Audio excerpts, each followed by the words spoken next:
سامعین و ناظرین، ہماری آج کی اس ویڈیو کے اندر اس چیز کا بیان ہے کہ وہابی دیوبندی اسماعیلی رشیدی فرقہ کے مولوی الیاس کندھیلوی، جو کہ تبلیغی جماعت کے بانی اور سربراہ تھے، انہوں نے تبلیغی جماعت کی بنیاد کیوں رکھی؟ تبلیغی جماعت کے اغراض و مقاصد کیا تھے؟ تبلیغی جماعت اور مولوی الیاس کندھیلوی کو امداد کون دیا کرتا تھا؟ مولوی الیاس کندھیلوی اور تبلیغی جماعت کے رہنما مسلمانوں کو کیا سمجھتے تھے؟ وہابی دیوبندی اسماعیلی رشیدی فرقہ کے مولوی ابتداء میں تبلیغی جماعت کو کیا سمجھتے تھے، اور پھر مولوی الیاس کندھیلوی نے ان وہابی مولویوں کے اذہان کو کس طرح پیسہ کے ذریعے بدل کر تبلیغی جماعت اور اپنا ہم نوا بنایا؟ یہ سب کچھ انشاءاللہ العزیز اس مختصر سی ویڈیو کے اندر آپ حضرات کی بارگاہ میں پیش کریں گے۔ سامعین و ناظرین، تبلیغی جماعت اور جو ان کے رہنما تھے، یہ مسلمانوں کو کیا سمجھتے تھے، یہ پہلے جاننا ضروری ہے۔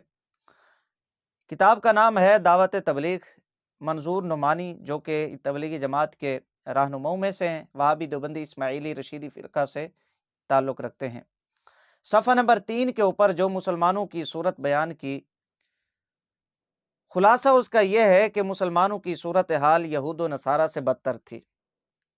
مسلمانوں کی زندگی اسلامی زندگی نہیں تھی، بلکہ مشرکوں اور کافروں کی طرح زندگی گزار رہے تھے، ان کے اندر ایمان اور اسلام نہیں تھا۔ اسی طرح جو وہابی دیوبندی اسماعیلی رشیدی فرقہ کی معتبر کتاب ہے، جس کا نام ہے تقویۃ الایمان، ماننا ایمان اور انکار کفر ہے وہابی دیوبندی فرقہ کے نزدیک، اس کے اندر جو توحید اور اسلام کی تصویر وہابی دیوبندی فرقہ نے پیش کی، اس کا خلاصہ یہ ہے کہ جو انبیاء علیہ السلام کو ذلیل نہیں کہتا، انبیاء علیہ السلام کو ذرائع ناچیز سے کمتر نہیں سمجھتا، وہ وہابی دیوبندی اسماعیلی فرقہ کے نزدیک مشرک اور کافر ہے۔ انبیاء علیہ السلام کا مقام و مرتبہ جو بندہ محلے کے چودھری جیسا نہیں سمجھتا، گاؤں کے زمیندار جیسا نہیں سمجھتا، نعوذ باللہ وہ ان کے نزدیک مشرک اور کافر ہو جاتا ہے۔ جو اولیاء اللہ سے محبت کرنے والا ہے، انبیاء علیہ السلام سے محبت کرنے والا ہے، ان کے اوپر تقویۃ الایمان کے اندر تھوک کے حساب سے شرک اور کفر کے فتوے لگائے گئے۔ خلاصہ یہ ہے کہ وہابی دیوبندی اسماعیلی رشیدی فرقہ اور تبلیغی جماعت کی جو توحید ہے، وہ انبیاء علیہ السلام اور اولیاء اللہ کی گستاخی کے بغیر مکمل نہیں ہوتی۔ یہ مسلمانوں کی صورتحال جو وہابی دیوبندی فرقہ نے بیان کی اپنی کتب کے اندر، مسلمانوں کو یہ سمجھتے تھے۔ دوسرے نمبر پر تبلیغی جماعت کی جو بنیاد ہے، ان کا یہ چلنا پھرنا، گشت کرنا، چند افراد کا جو ٹولہ تھا جنہوں نے مسلمانوں کو مشرک کافر قرار دے کر ان کے اندر ایمان اور اسلام جس کا انہوں نے سہارا لیا، حقیقت میں تو محبت رسول، محبت اولیاء، دین کی محبت، اسلام کی محبت نکالنے کے لیے انہوں نے جو چلنا پھرنا شروع کیا، گشت شروع کی۔ صفحہ نمبر 91 کے اوپر حضرت مولانا محمد الیاس اور ان کی دینی دعوت لکھتے ہیں، یہ 1345 سن ہجری میں شروع ہوئی، یہ غالباً 1926 سن عیسوی بنتی ہے۔ یہاں سے ان کی یہ چلنا پھرنا، یہ گشت ان کی شروع ہوئی۔ نمبر 3، تبلیغی جماعت کا جو طریقہ تبلیغ ہے وہ کیا ہے؟ یہ ملفوظات ہیں، ملفوظات الیاس کندھیلوی، صفحہ نمبر 53 ہے، اور اس کے مرتب مولوی منظور نعمانی ہے۔ لکھتے ہیں، خواب نبوت کا 46واں حصہ ہے۔ بعض لوگوں کو خواب میں ایسی ترقی ہوتی ہے کہ ریاضت و مجاہدے سے نہیں ہوتی، کیونکہ ان کو خواب میں علوم صحیحہ القاء ہوتے ہیں جو نبوت کا حصہ ہے۔ مزید آگے لکھتے ہیں کہ آج کل خواب میں مجھ پر علوم صحیحہ کا القاء ہوتا ہے، اس لیے کوشش کرو کہ مجھے نیند زیادہ آوے۔ یہ صفحہ نمبر 53 اور 54 کے اوپر لکھ رہے ہیں۔ مزید 3 لائنیں چھوڑ کر لکھتے ہیں یہ طریقہ تبلیغ کے بارے میں۔ پہلے انہوں نے تمہید باندھی دعوی نبوت، اور یہ جو الہام ہے طریقہ تبلیغ جو الیاسی دین تھا اس کے اظہار کے لیے، تو وہ انہوں نے یہاں پر کیا ہے کہ تبلیغ کا طریقہ بھی مجھ پر خواب میں منکشف ہوا۔ پھر سن لیں کہ تبلیغ کا طریقہ بھی مجھ پر خواب میں منکشف ہوا، القاء ہوا، یعنی وہ تبلیغ نہیں ہے جو رسول اللہ صلی اللہ علیہ وآلہ وسلم سے منقول ہے، صحابہ سے منقول ہے، یا تابعین سے منقول ہے، یا اولیاء کرام جس طریقہ سے دین اسلام کی تبلیغ کرتے آئے ہیں، وہ تبلیغ بالکل نہیں ہے، بلکہ تبلیغ جماعت والوں کی تبلیغ وہ ہے کہ جو الیاس کاندھیلوی کو خواب کے اندر القاء کی گئی، یہ ملفوظات کے اندر۔ لہٰذا یہ اپنے ذہنوں سے نکال دیں کہ شاید یہ قرآن و سنت اور رسول اللہ صلی اللہ علیہ وآلہ وسلم کا طریقہ تبلیغ، صحابہ کا طریقہ تبلیغ لے کر یہ اٹھیں، بالکل ایسی بات نہیں ہے۔ یہ 3 باتیں ہوگی۔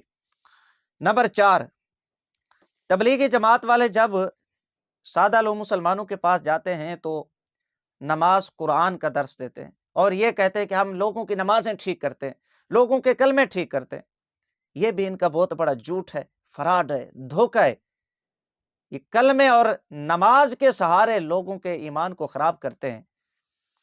یہ حضرت مولانا محمد الیاس اور ان کی دینی دعوت صفحہ نمبر 234 کے اوپر لکھتے ہیں کہ لوگ سمجھتے ہیں کہ یہ تحریک صلاۃ ہے۔ میں قسم سے کہتا ہوں کہ یہ ہرگز تحریک صلاۃ نہیں ہے، یعنی یہ نماز کی تحریک نہیں ہے۔ یہ نہ سمجھیں کہ یہ نماز ٹھیک کرانے والے ہیں، یہ کلمے ٹھیک کرانے والے ہیں، بالکل ایسی بات نہیں ہے۔ یہ الیاس کاندھیلوی صاحب صفحہ نمبر 234 کے اوپر قسم اٹھا کر بیان کر رہے ہیں۔ لہٰذا جو مسلمان یہ سمجھتے ہیں کہ یہ نماز ٹھیک کراتے ہیں، کلمے ٹھیک کراتے ہیں، وہ غلط ہیں، وہ اپنی اصلاح کریں، کیونکہ جو بانی تھا تبلیغی جماعت کا وہ کہتا ہے قسم سے یہ تحریک صلاۃ نہیں ہے۔ یہ 4 باتیں ہو گئیں۔ نمبر 5، مقاصد کیا تھے اس کے؟ یہ جماعت کی جو بنیاد رکھی گئی، اس کے مقاصد کیا ہیں؟ الیاس کاندھیلوی صاحب یہ کیا چاہتا تھا؟ یہاں پر پہلی بات یہ ہے کہ یہ مقاصد کا اظہار نہیں کیا کرتا تھا۔ وہ انشاءاللہ سماعت کر لیں گے یہ کیوں نہیں کرتا تھا۔ صفحہ نمبر 236 کے اوپر یہ کہتا ہے کہ بندہ ناچیز کے دماغ میں کچھ اس طرح کے خیالات ہیں کہ قبل از وقت ہونے کی بنا پر زبان سے نکالنے کو جی نہیں چاہتا۔ یہ کہتا ہے میرے ذہن کے اندر اس طرح کے خیالات ہیں کہ اگر میں بیان کر دوں تو مناسب نہیں ہے۔ اس کی وجہ ظاہر ہے کہ الیاس کاندھیلوی کے پول کھل جانے تھے، اس کی حقیقت عوام کے سامنے آ جانا تھی کہ اس کے مقاصد کیا ہیں، یہ کس کے ایجنڈے پر، کس کے اشارے پر یہ کام کر رہا ہے۔ صفحہ نمبر 234 کے اوپر ایک بات اس نے کی ہے جو اس کے مقاصد میں سے ہے، وہ یہ ہے کہ میاں ظہیر الحسن ایک نئی قوم پیدا کرنی ہے، مسلمان نہیں پیدا کرنے، مسلمان نہیں بنانے، لوگوں کو ایمان والا نہیں بنانا، بلکہ ایک نئی قوم بنانی ہے۔ وہ کیا کرے پھر؟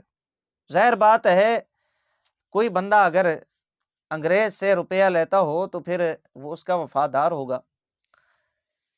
مکالمۃ الصدرین جو شبیر احمد عثمانی کی مصدقہ ہے، وہاں پر کیا لکھتے ہیں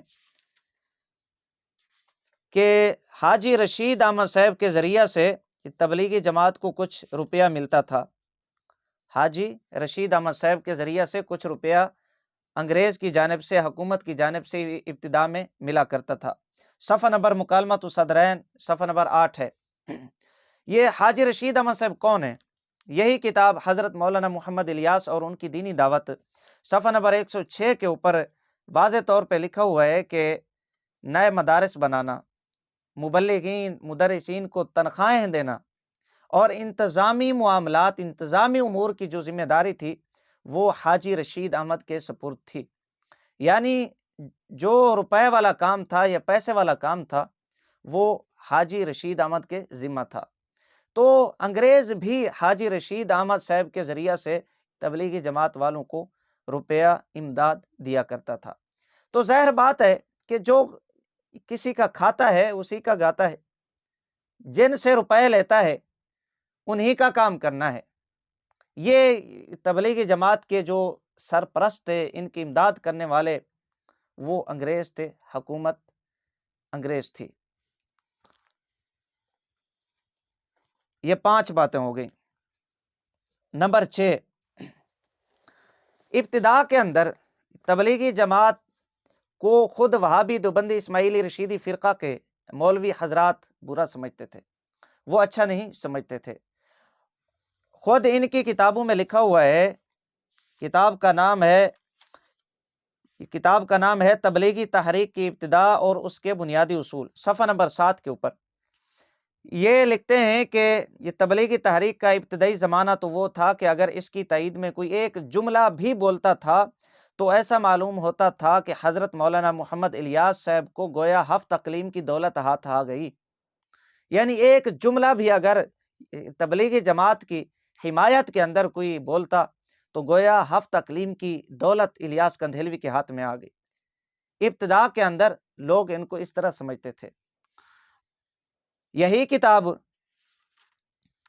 لکھا ہوا ہے صفحہ نمبر اس کتاب کا 26، تھانوی صاحب جو وہابی دیوبندی اسماعیلی رشیدی فرقہ کے حکیم سمجھے جاتے ہیں، جب انہوں نے تبلیغی جماعت کے بارے میں سنا تو ان کا تاثر یہ تھا کہ یہ تبلیغ نہیں بلکہ دین میں ایک نیا فتنہ ہے یا امت کے اندر ایک نیا فتنہ ہے۔ یہ صفحہ نمبر 26 کے اوپر، یعنی خود وہابی دیوبندی اسماعیلی رشیدی فرقہ کے مولوی اس جماعت کو اچھا نہیں سمجھتے تھے۔